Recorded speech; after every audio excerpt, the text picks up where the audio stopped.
later.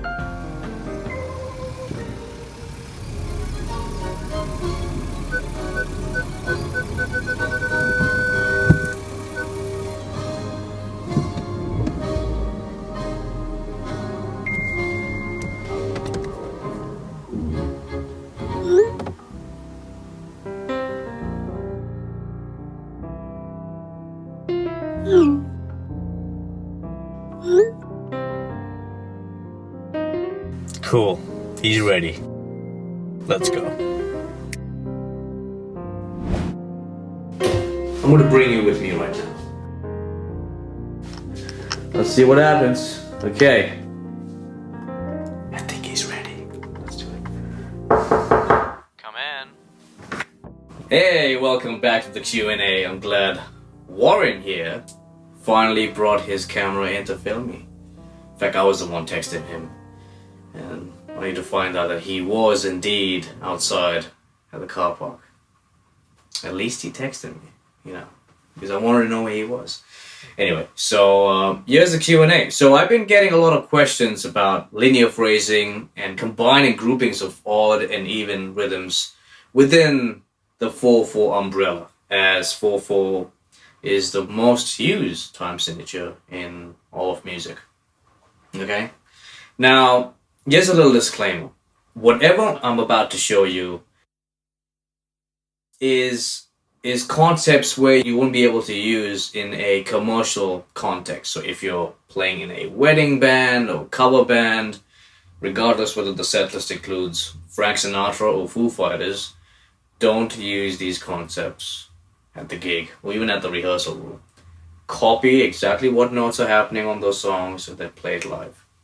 And the same goes for every other musician in the band. This is more for stuff if you're doing original music, especially if you want to be very edgy with, you know, jazz and fusion and prog rock and world music, then these concepts come into play. Now, should you still practice them? Of course. It's just gonna, you know, help you in understanding rhythm, appreciating rhythm, and knowing about it. But then you have to use your intellect and your wisdom to know when to apply and when not to apply it.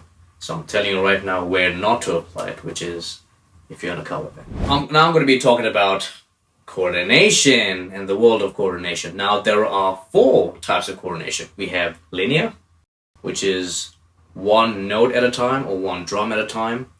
Then we have non-linear coordination, which is a multitude of notes at a time. So if you play keyboards or guitar or anything that's polyphonic, you will be playing a chord, right? Which is multiple notes at a time, or multiple drums at a time using all 4 limbs. That's non-linear, or unisons. Then we have dynamic coordination, which is using loud and soft notes, regardless of the rhythm. And then finally we have directional coordination, which is, let's say, I'm playing only on the left side of the drum set, or only the right side of the drum set, or only the top half on the piano, or going pretty much everywhere on your fretboard if you're a guitar player and bass player. Same concept. So now back to the first one, which is linear coordination. Now with linear coordination we have 3 phases. Okay? So for us drummers it's going to be, let's say, right hand and left hand, right? Right foot and left foot, which is the second phase. And the third phase being one hand and one foot. Okay? One of each, top and bottom. So I'll first address the groupings of 1 to 8, just playing with the hands. So before you even get the feet involved, you first have to understand what it is to see and hear and phrase with the hands, what these groupings are. So that is quarter notes, 8 notes, 8-note triplets, 16-note quintuplets, 16-note sextuplets, or groups of 6s, 16-note septuplets, which is groups of 7, and finally group of 8, which is 32nd notes, all underneath a quarter note. So I'm going to be choosing a quarter note of 95 BPM. That's kind of the nice, sort of relaxed tempo to start with. Of course, you can go slow if you want to. Doesn't matter what level you are. Eventually, you'll be able to do this at slightly quicker tempo. So don't worry about the speed. Worry about the control, the quality of the notes. Okay. So here is that example of groups of 1 to 8.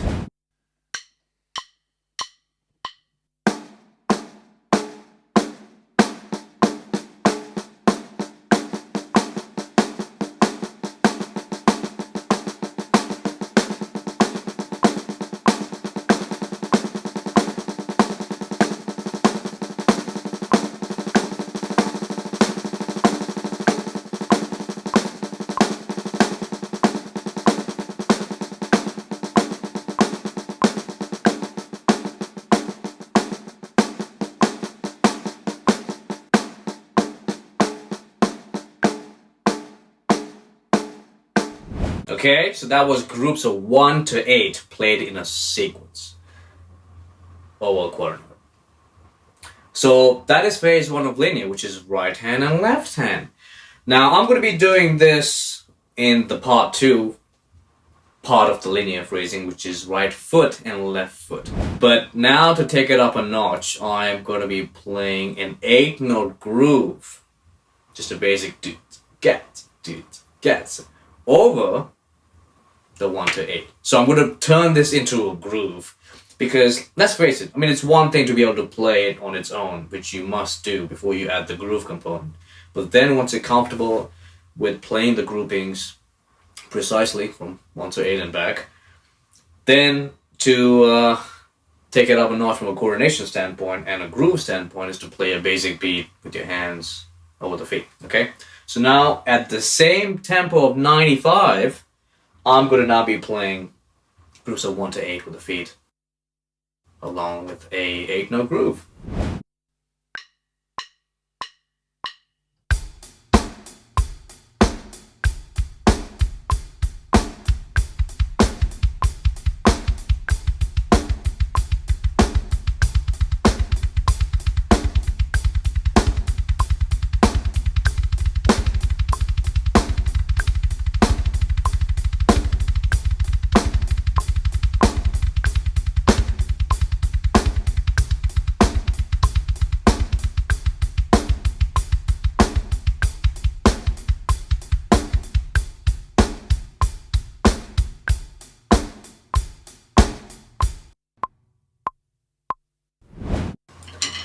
Okay, so that was phase 2, playing it with the feet. Okay, now phase 3 is 1 hand, 1 foot. Okay, so now to save time on your practice, I would combine both hands to play as unisons.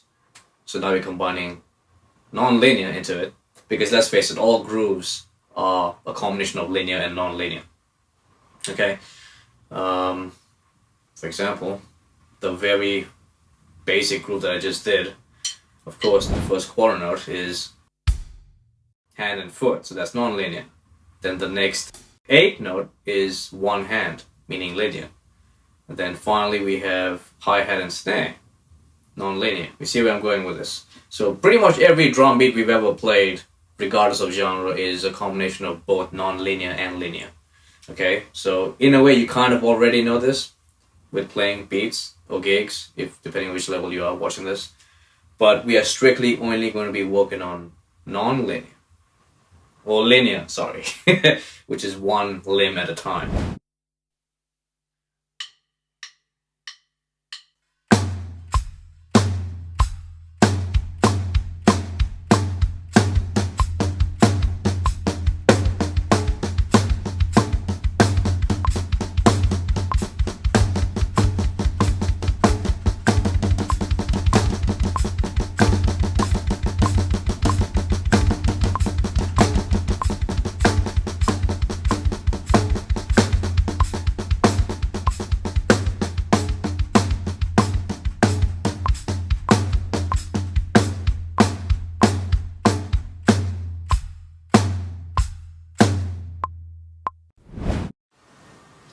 Okay, now the next part is to orchestrate some of these groupings in a fill setting.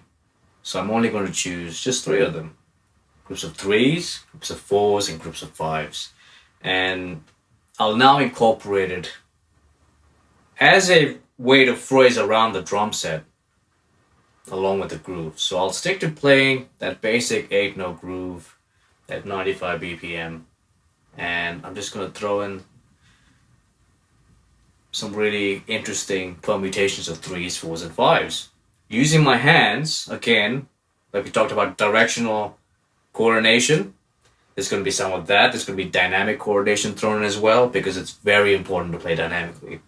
I'll even insert some kick drums randomly to phrase along with the hands. Okay, so here's that example at 95 BPM.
Great. Well, I'm gonna leave you with 2 videos that were never released in the public. In fact, only my private students have seen these 2 videos. And I thought it would be a wonderful way to end this video by actually including videos that have to do with combining all these various groupings of rhythms in a groove context. So one groove idea is in 4/4, where I'm playing various grooves and solos within a piece of music. And the next example is something in 13/8, which is also, using this whole push and pull thing, bending rhythms while still maintaining the pulse of 4/4 and 13/8. Okay? So stay safe, stay well, keep practicing, keep watching these videos. That's the good thing, because it's on YouTube. You can always rewind, pause, and replay some of this stuff, and even play along with me at your home studio or your rehearsal space. And just keep at it. Don't give up. Some things will take longer than others, but that's okay. You're here to explore the nuance of this instrument and how phenomenal it is to phrase with all 4 limbs or just 3 limbs. Okay? So have fun. And also remember, like I said earlier, don't play these rhythms if you're playing in a commercial context, okay? So stick with the song and play the song and play the genre really well, and that goes for all other musicians in the band too, not just us drummers. Get the right sounds, get the right key, and make those songs magical, regardless whether it's Frank Sinatra or Foo Fighters or Jay-Z, regardless of the set list. When it comes to creating original music that's very edgy and more muso-like, you can bring about these concepts into your writing session. Audition it with the band and see where you're going to apply it. And that's where the real creative juices start flowing. But before you get creative, you first have to rehearse all of this and make sure your coordination, your dynamics, and your understanding of all these rhythms and groupings is really solid, okay? Stay awesome and stay tuned to the 2 videos. Take care.